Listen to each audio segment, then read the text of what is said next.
This is author of Final Book of Daniel, Daniel Eli, reincarnated biblical prophet.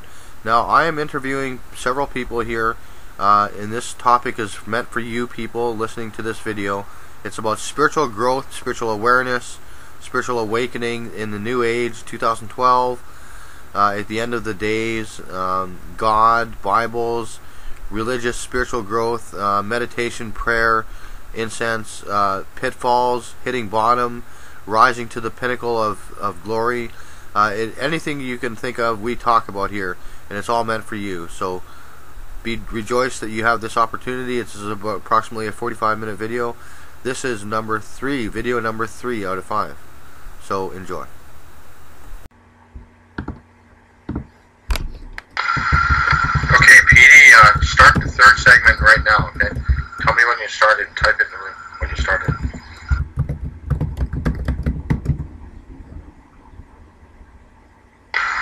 Okay, this is reincarnated biblical prophet Daniel Eli coming back to you again for a third segment. We're on a marathon here. This is entitled something roughly to the effect of spirituality for the New Age, or how to spiritually grow in the New Age, spirituality for dummies, that kind of thing. That's the essence of what this is about. We're having very candid spiritual conversations. So far we've had Goddess Athena, P.A. James, South Texan, Walks Alone, and a few others here in the room getting along with spiritual conversations. So we want to talk about things that are valuable, right? That has some sort of interest, that we could pique someone's interest and help them spiritually grow or guide them on the right path. Because there's confused people out there, right? There's a lot of confusion and people searching, and they don't know where to search. They don't want to search in the wrong way, right? People want truth. If you're going to search, you might as well get the truth, because there's so much nonsense out there, right? So where do you find truth? Let me ask that. Let's make that the beginning of this segment here. What is truth to you? Where do you find truth, your own personal truth?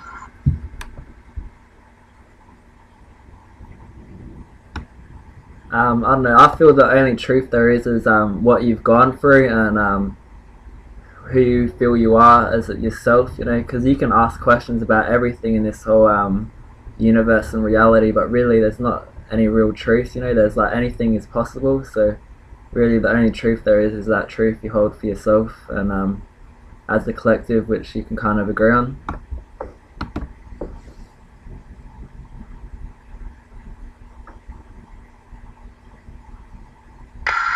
Well, the truth shall set you free, and Jesus says, I am the way, the truth, and the life.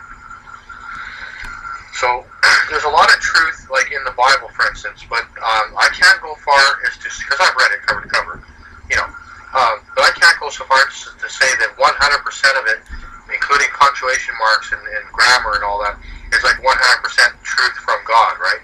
I simply can't go that far. I could say perhaps, the vast majority of it is definitely truth and all that. But if you're gonna find truth, why not start with the Bible, right?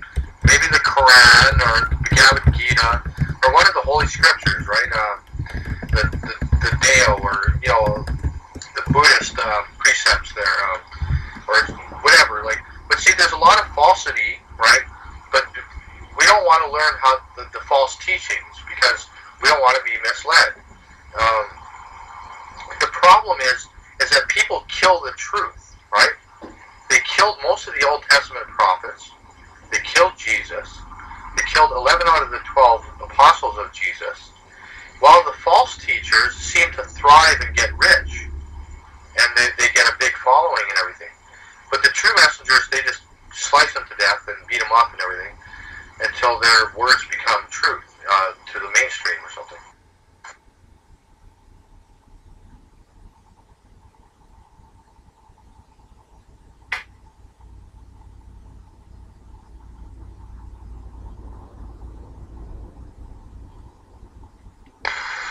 Well, when someone asks me what is truth, I say it's something that is absolute and unchanging and rock solidly based, right?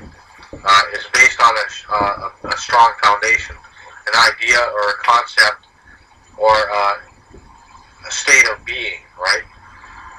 Like if you go into samadhi, like you're in meditation and you reach a state of bliss, that's your personal truth, right? That's the higher truth that you've attained to, is the bliss of truth of God or the divine or the cosmos, your higher self, whatever you want to really call it. Of course, I call it just God with a capital G. A lot of people have a problem with God, like, you know, maybe Satanists, Wiccans, or witchcraft, or Buddhists, or atheists, and you know, when you say God to them, it's like pouring boiling oil all over their head. That's what I found. But see, the term God has been so misused over the centuries by power-hungry people and you know, like deceptive people and people like with ulterior motives and everything. It's been used as a dangerous weapon, actually.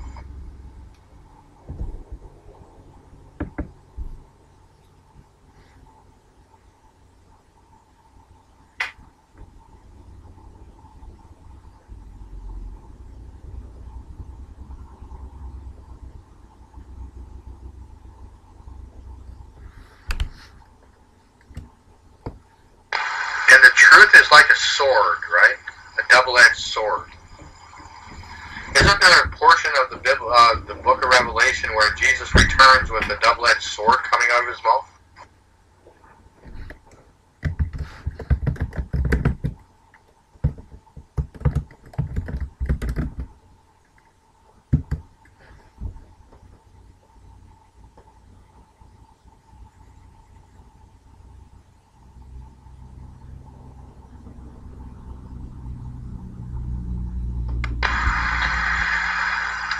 What is truth? What is a lie?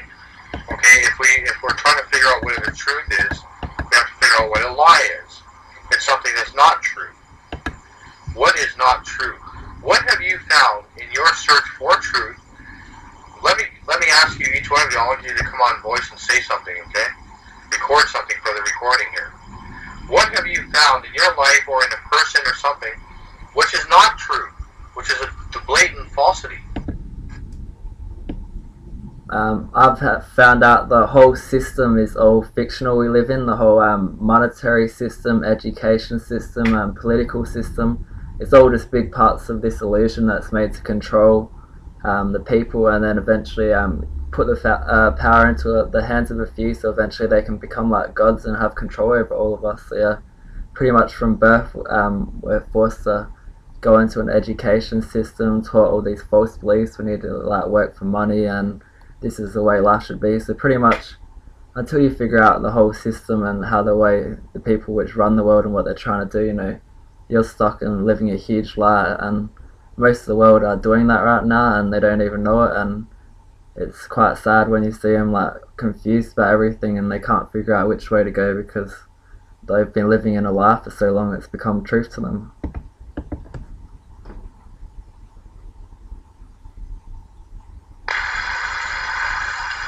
And you know what? It seems like the majority don't really care. That they somehow know consciously that they're in this matrix of a system, right? But they don't want to take the effort to change it or do anything about it.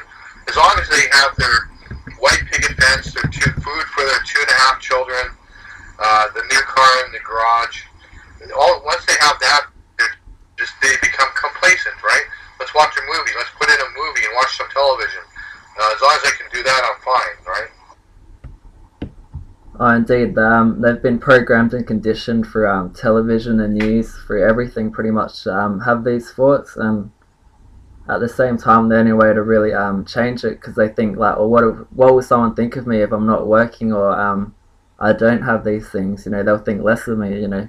And the main way to kind of set yourself free from the matrix is to stop caring what other people think about you and just be able to be happy with yourself and knowing that you're doing what's right for you and what's right for everyone else should be doing, like lead by example.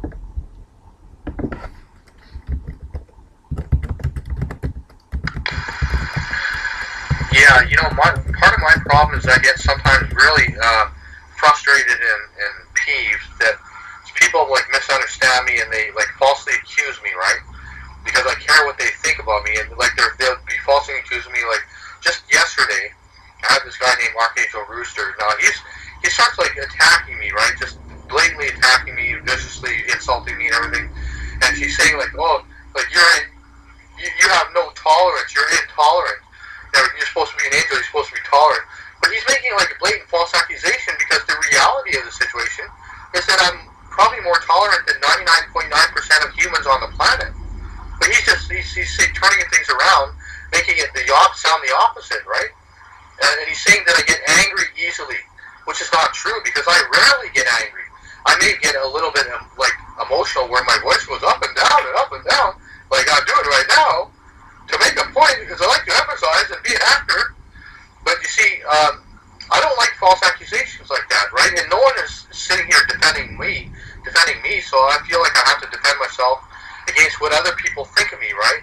Because when you're persecuted like I am, right, day after day after day after day after day, for years upon years, it eventually affects you, right? You start wondering if, whether it's even worth it, right? Why should I be public when I have to deal with all these attacks, and why should I be concerned about what other people think of me? You played something about David Icke, or someone played something, about David Icke there. He says, he doesn't care about what people think of him anymore, right? And, I've essentially reached that stage, but at the same time I have not, because at the same time I have to try to please the entire planet and the entire heavenly hosts, right? So I care about what God thinks of me more than I care about what humans think of me. Because if I didn't care what anyone, including God, thought of me, I'd become a psychopath.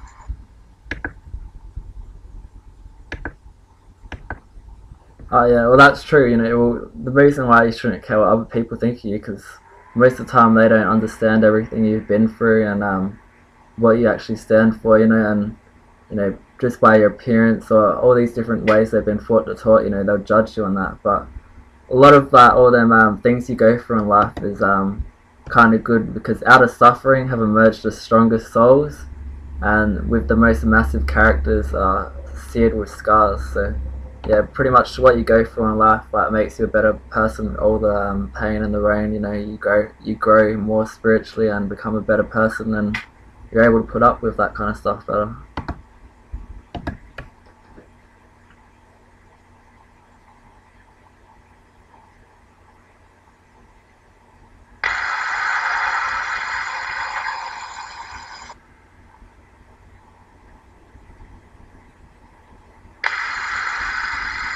Yeah. Well, once you put yourself out in public and you attract a following, or you appear on television or something, there's always going to be someone to try to cut you down. Especially like when you become president of the United States, for crying out loud.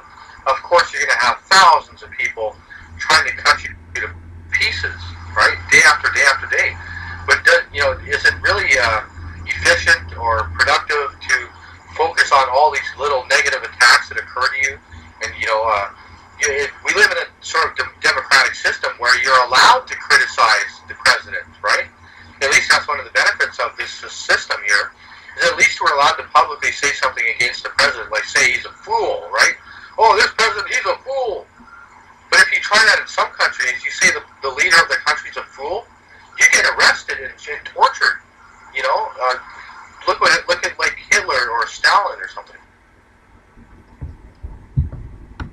Yeah, I think that all comes back to, since we live in this matrix, the control system. These people impose control on them throughout their lives, and then they're like so fed up of being controlled. They feel they have to put out control on other people. And it's all just part of the sheep mentality. Like keeping everyone in line, and just people which they get so much control, they have to kind of put that out on other people.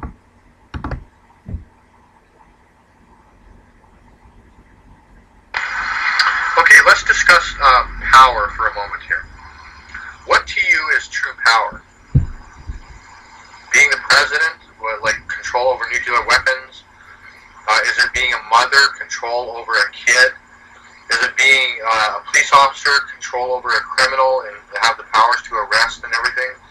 That's a pretty powerful thing, right? When you think of it. Like, it's power over others. When you think of power, you think of roles of people play over others. But power to do something to other people, right? That's what you think of when you think of power. But what about self-power? The power to control yourself. You ever think about that one? Oh yeah, that's the most important power there is, the power of being free, not having anyone control you, having an open mind and being of love and being happy and just knowing who you are and what you stand for. That's the most power you can ever get. It's just power from within, and a lot of that sometimes can come from a creator and belief in that and the faith or extra power that can give you. But yeah, it's all just about self-belief. That's the biggest power you can ever reckon.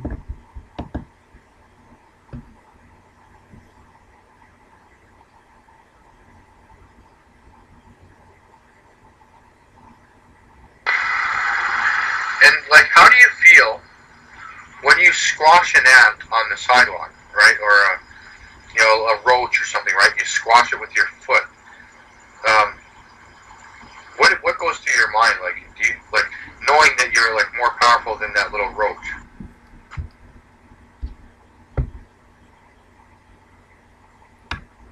I don't know. I kind of feel empathetic, like bad for it, but I suppose, if it's a spider or something like that, you wouldn't feel as bad, or something that's like a bit more creepy crawly, which you feel like you can't control, so then since it's not like in your control, it might come and bite you or something, it's kind of a bit different. You feel like, oh, that can maybe like affect me or something.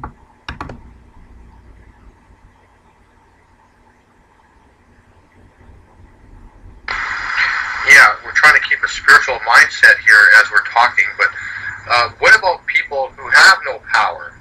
Now, what do they do to get power? I can give you an example here. I'm going to give you two brief examples, if I can remember them. I went to the dollar store one day.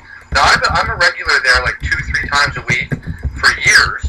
Now, I was in line in the dollar store, and I was next up in line, and I had my little bag of peanuts that I was buying and some other stuff, and I had my money in my hand. And then I opened the bag of peanuts, right? Before I paid for it. Now, the thing, he suddenly got angry, very, like, hostile towards me, like as if he was going to call the police on me or something. And I was like, whoa, like, geez, sir, like, what's the big deal here? I have the money in my hand, I'm paying for it. I'm only 30 seconds away.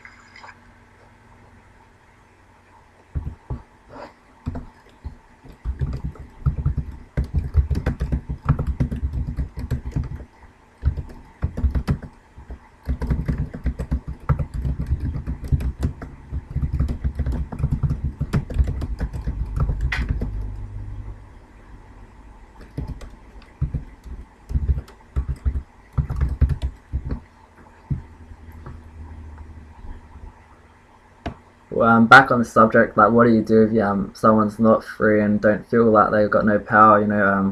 The human race is being heavily suppressed in so many ways, to make us not be able to figure out how powerful we each are, and how we can make decisions for ourselves and live life by ourselves with freedom, but together. A lot of the time, it's hard to find the information about the illusion we put in, which makes us feel so powerless, and that's the main thing, just the system we live in is made to keep the power in the hands of a few and make everyone else feel like they're powerless.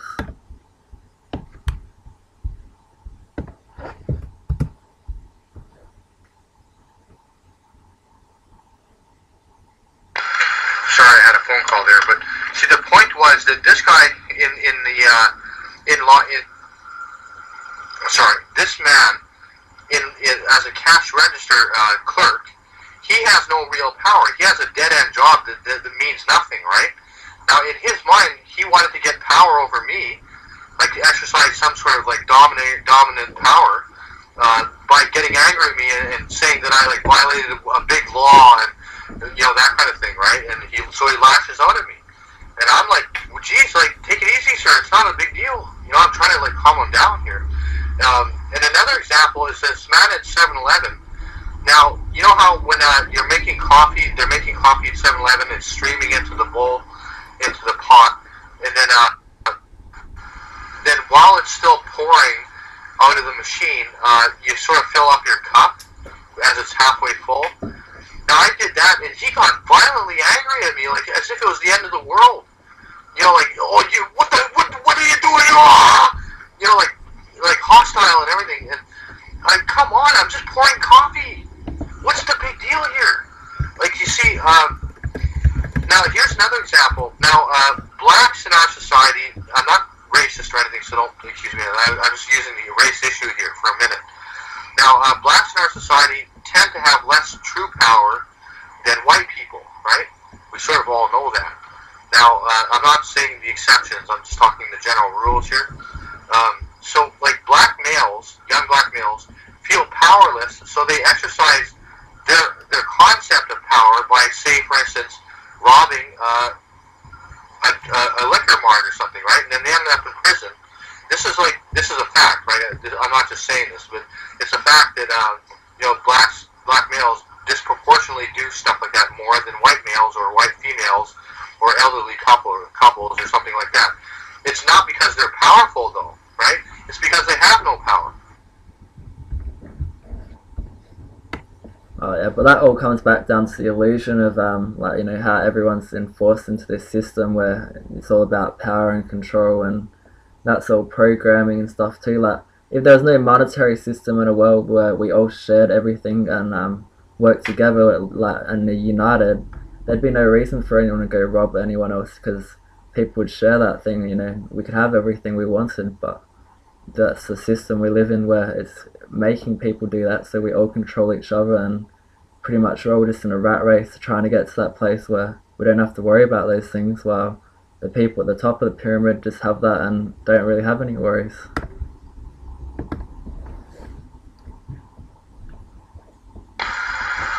Yeah, you know, if you had, let me ask you this, if you literally had the power of God, like the God in the movie Bruce Almighty with Jim Carrey, you know, you could perform all sorts of miracles, you could win lotteries and do whatever you wanted, right? Basically anything under the sun you could think of. What would you do? Would you become emperor of the planet? Would you become the president of the United States? Or would you just help a homeless man, right?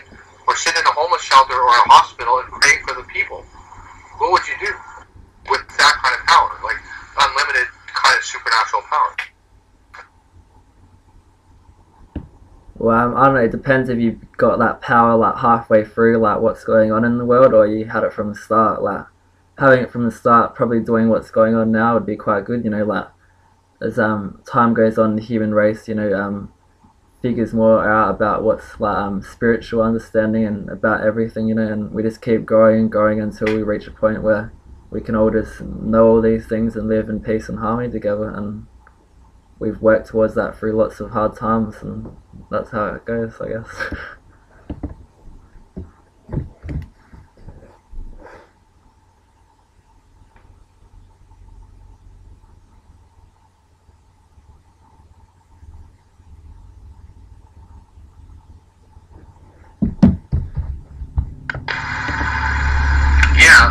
Power to control things,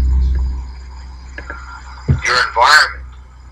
Like, we have more control and power over our environment than we did 2,000 years ago, for instance, right? We have, like, automobiles with air conditioning, for crying out loud. We can get out of the hot sun, step into an automobile, which is run by a big motor, like a 350 Chevrolet engine or something, and travel around the town at 60 miles an hour in nice, cool comfort. We have power over the environment. We have air-conditioned, heated houses with natural gas and oil and everything. You know, we've mastered, like, the ability to shut out the elements, for crying out loud. So we have, like, more true power over our environment than the ancients did.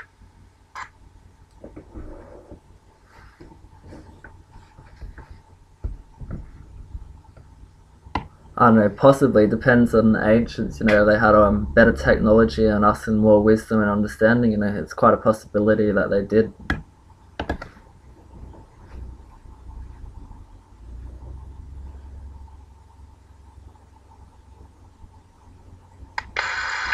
Yeah, self-control, right? Self-control is a quality of the spiritual master. You know, he can control himself in any environment. You can even walk into a really loud, noisy bar and sit there and meditate like a Zen master in the midst of the chaos and noise and everything, right? That's what I used to do. You know, I used to go to bars. I remember I went to a Hooters restaurant and I brought a book with me, and it was like extremely noisy, right? Like people clanging dishes around and people running back and forth, cash registers beeping, and somehow I was like in the calm, in the midst of the storm. I was like casually just reading my book. I seemed to have like an isolated bubble around me, right? I was like self-controlled. I was able to block out the noise, and people were looking at me strange because they're thinking like, and even saying to me like, how can you read amidst all this racket? And I was like, well, it's easy, right? For me, it seems easy, but maybe not for the average person. I don't know. But anyways, the point is like self-control. What does it mean to lose control? To lose power over self? Think in your mind an incident in your life where you lost self-control. What did you do?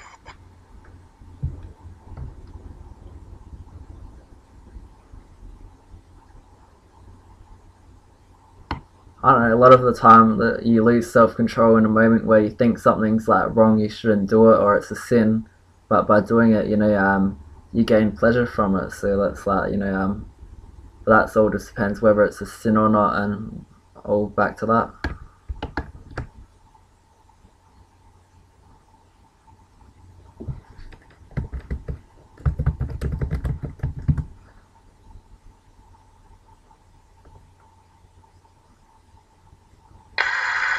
I guess the greatest thing you can have control over is your mind, right? If you can control your thoughts and you master the thought pattern of your mind, let's say, how many people can sit into a meditative position for, let's say, 8 hours straight with no thoughts coming into their mind?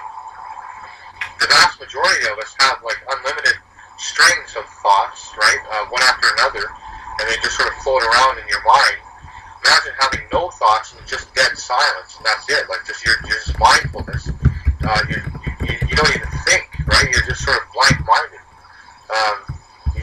That would be some people reach, it's called samadhi, right? Where you reach that stage. A lot of meditators have gone into that state.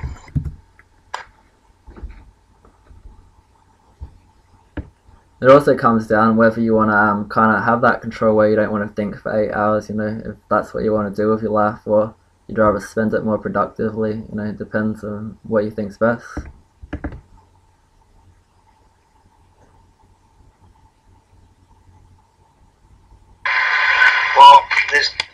You have to divide the, hey Daniel, I've been watching your videos and stuff, the one that you've been recently put up and all that stuff.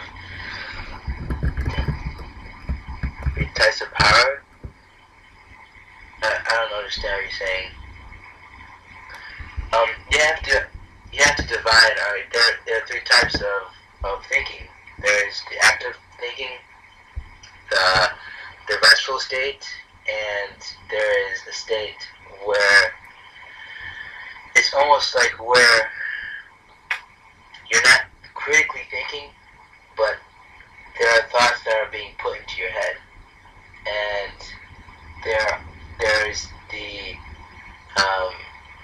observing state where you're observing your thoughts, and there is a state where you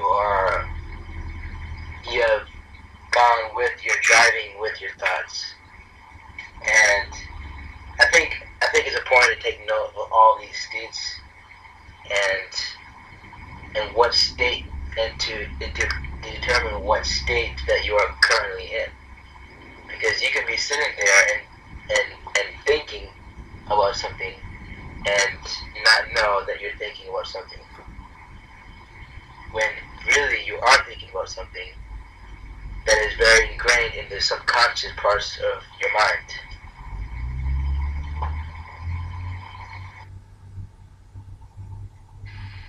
Hi. To me, I think it's more simple. There's only 2 ways of being. You can either be negative or positive. So from the time I wake up in the morning, I monitor my thoughts. And it's very simple. I weigh them up. Am I thinking negative or am I thinking positive? And the moment I bust myself thinking negative, I quickly correct myself and put it onto the positive. So I think if you spend your majority of the day in a positive state of thinking, then naturally what comes is feeling. So you'll naturally feel positive.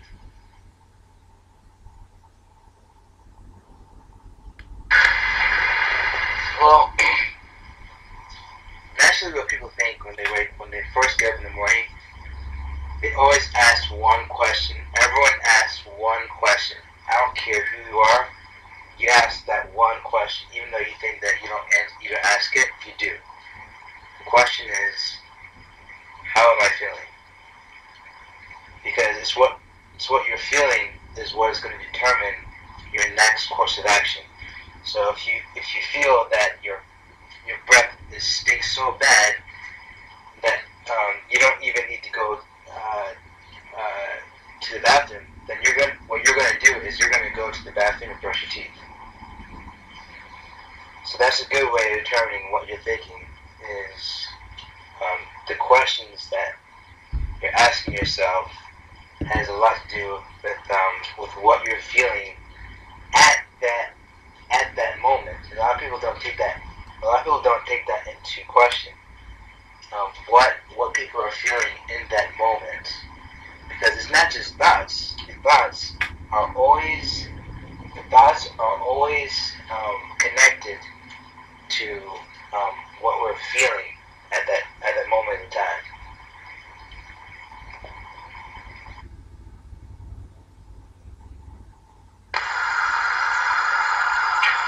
Yeah. What is the reaction? I want to make a note on what you said about positivity there. Okay, now if I'm walking down the street and I wake up and I'm walking to the store, it's a sunshiny day. I haven't decided whether I feel good or bad yet, right? Now let's say some jerk drives by and gives me the finger and says, "Hey you, bleep bleep, take a hike" or something, right? He yells at me like that, right? Now how would I react to that? Like, would I just do nothing, or would I just wave to him and smile, or would I give him the finger? See, a lot of people would just give him the finger, right? But see, that negative reaction would result in you possibly getting beat up. Like, he could slam on the brakes and he'd turn around and jump out of his truck and start pounding on you, right? Now, if you just smile and wave to him, that's probably the best reaction of all. The path of non-action and just doing nothing whatsoever is probably a heck of a lot better than giving them the finger. But see, either giving the finger can ruin your day and actually end your life. See, that's how the power of positivity and negativity. So you have to make those choices like every day, and you have the power, right, to consciously make those choices every single day as you progress in your day. And how you begin your day usually sets the tone for the remainder of the day, right? Exactly. I couldn't have said it better. I think everything comes first to me via thought. And even if I'm not thinking in the forefront, it's somewhere deep buried in the deep subconscious level. But either way, the more I master myself, the more I master my thoughts, the more I master my feelings, the more I have the ability to manage whatever experience I seem to have in life. And so when you get somebody who's constantly having bad experiences, people are disrespecting them, people are hurting them, they're always being betrayed, or whatever takes place in certain individuals' lives, you have to pull your head in and be accountable for what's taking place to everything external to you. Because I really believe that the answers are internal. Everything that goes on in your life externally, it somehow comes from the insides of you first. Things take place first on the inside. And if you can manage your thoughts and make damn sure that you stay clear from the negative thinking, you can only have positive experience. Like the gentleman before me had said, he had made a choice. Do you stick your finger up? That could kill you. That could literally kill you. So in the split second, you make a definite choice. Do I choose something negative to do, or do I choose something positive to do?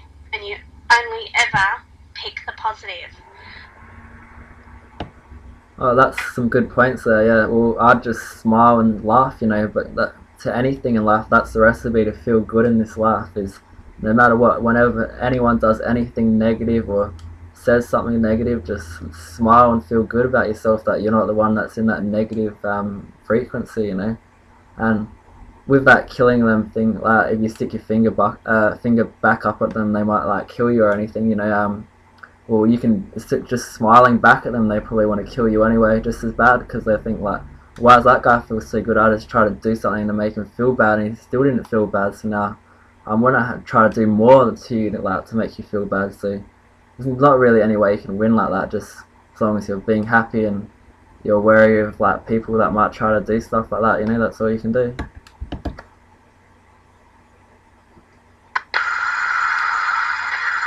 Yeah, see, what if your external world is so negative that you have no choice but to respond with negativity, right? And I'm thinking of, for instance, being in the middle of, Alcatraz prison or something, right? Like Stony Mountain Penitentiary or something, right? Every day is just literally hell. And that's all you get is, people threatening you to beat you up or stabbing you. And it's just so horrible that it's impossible. It seems like, it would be next to impossible to act in a positive manner. And anytime you try to act positively, you get stepped on, right? See, if you try to be nice in prison, you're looked at as being weak. So the smiling and waving at people approach is not always effective depending upon where you are. Sometimes you have to respond or react in what may seem to be a negative way, right? Like someone punching you in the face. What if you're a karate expert? Are you just going to let him punch you, or are you going to block the punch? Is blocking the punch a bad thing? You'll save yourself from getting beat up, Should we turn the other cheek and just get beat up just for the sake of getting beat up? That would be the Jesus approach, wouldn't it be? Is that the best way, or the wrong way, or is there a better way, or what? Well, I guess for me, because I've been messing around with this for a few years now, experimental, I guess via my own empirical evidence, I've discovered a great way to live. And that would be everything starts before the initial action. So while you're safe in your bed at home, and you're just waking up, getting out of your bed, you lay your day ahead of you in your mind. You lay the type of experience you want. You lay the type of personality you want to have. You lay down your vibrations first before stepping outside into the external world where everything can be chaotic.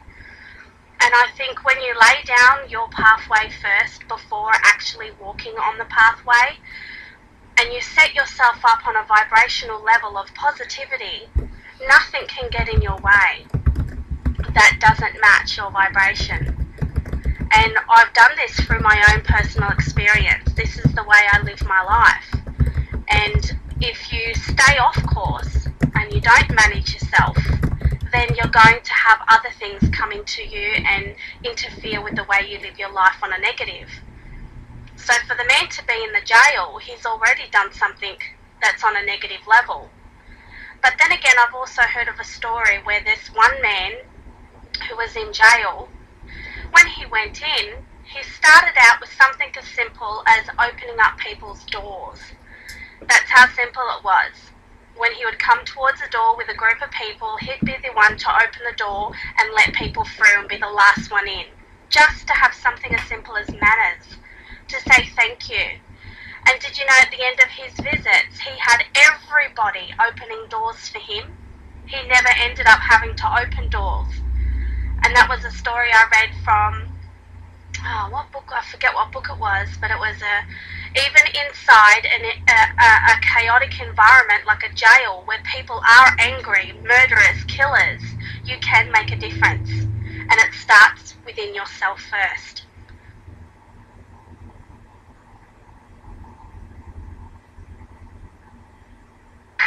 Well, I have lots of theories as to what the levels of fear, the levels of fear and the control and manipulation, and there are many there are many levels and degrees to fear, and because they're two kingdoms,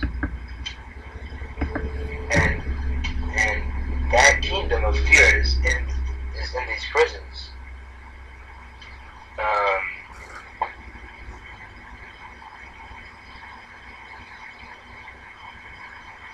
And the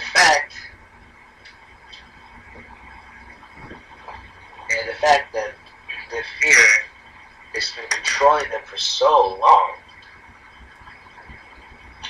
No one wants to fight against it because they think they have fear. I think fear is false evidence appearing real. That's what it means. Right there. And I think that the only thing that can break all of these kingdoms, the only power that can break this kingdom is the power of love. And because with love, there is no fear. And with this, I think that, it truly is a war. And the question is, is love really as strong in a force for a prison guard area? Of course it is. Love is stronger than anything. Love is the strongest, the highest vibration that one can vibrate at.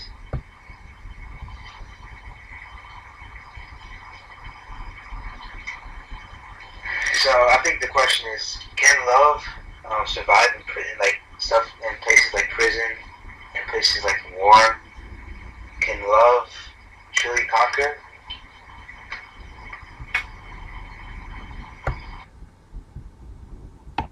Well, of course it can, but it all comes down to getting rid of this system that we live in, which perpetuates fear on everyone and controls everyone and leads us away from unity, And when they got the system set up designed, once this fear-based system is all brought down and we all actually unite, that unite will actually be for the worst of everyone and they'll have more control than ever, So it's all been intelligently designed, all the system we live in, and in the end we have to just hope that everything works out for the best. What, Reggie? In what regards to what?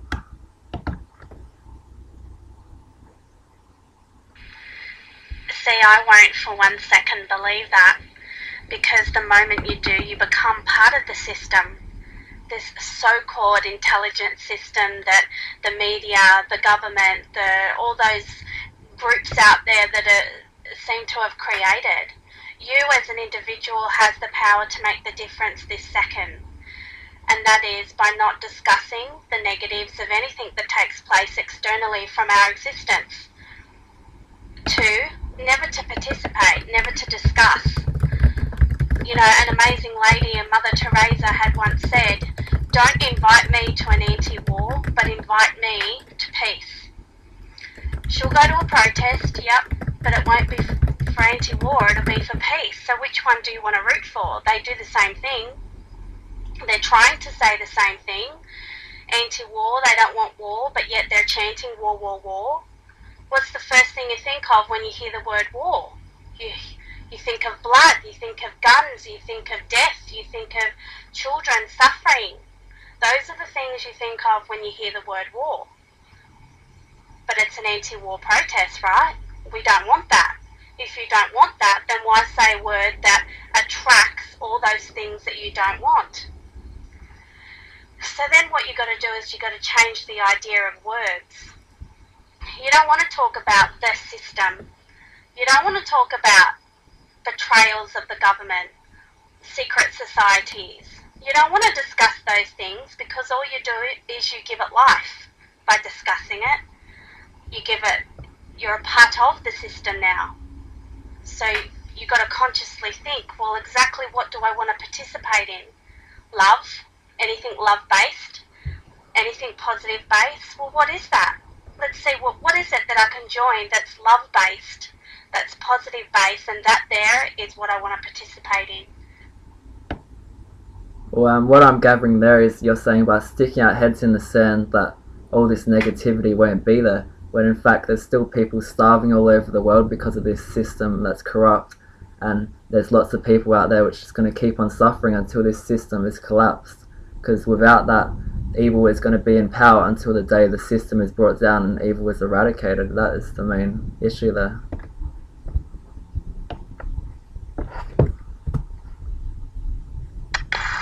Go ahead.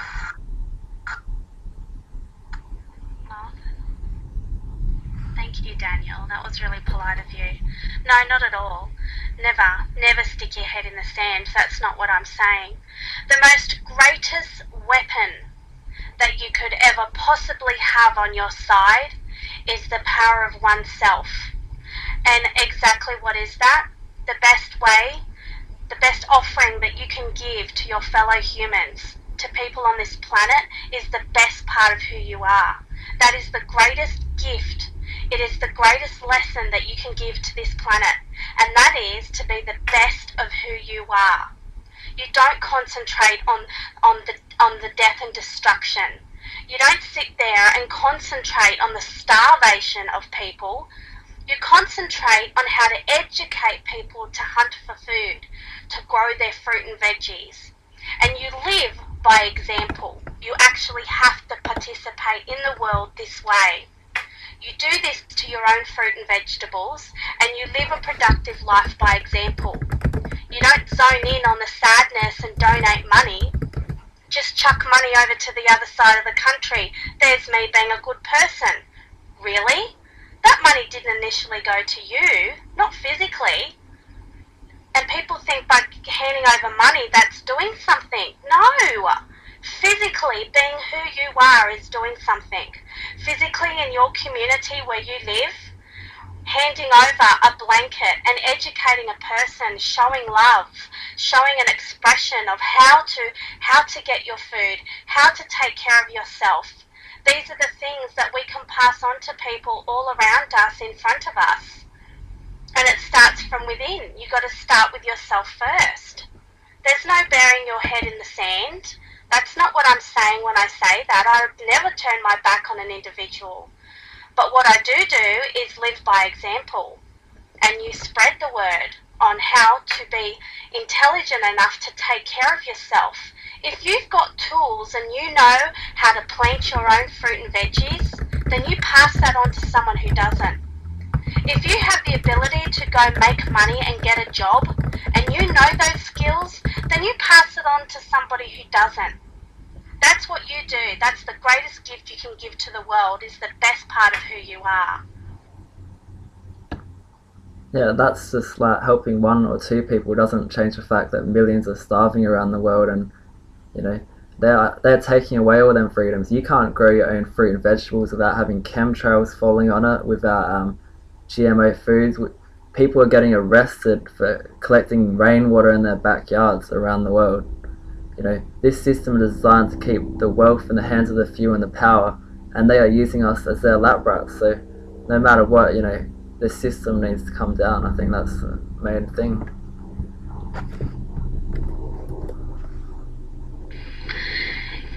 Understand this, there is no system for you but your own.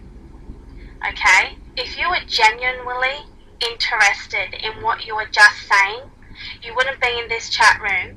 You would be over there, expressing, sharing, educating.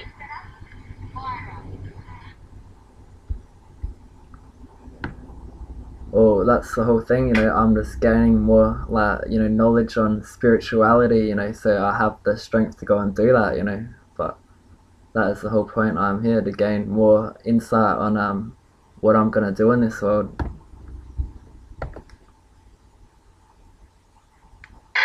Alright, Zaddy,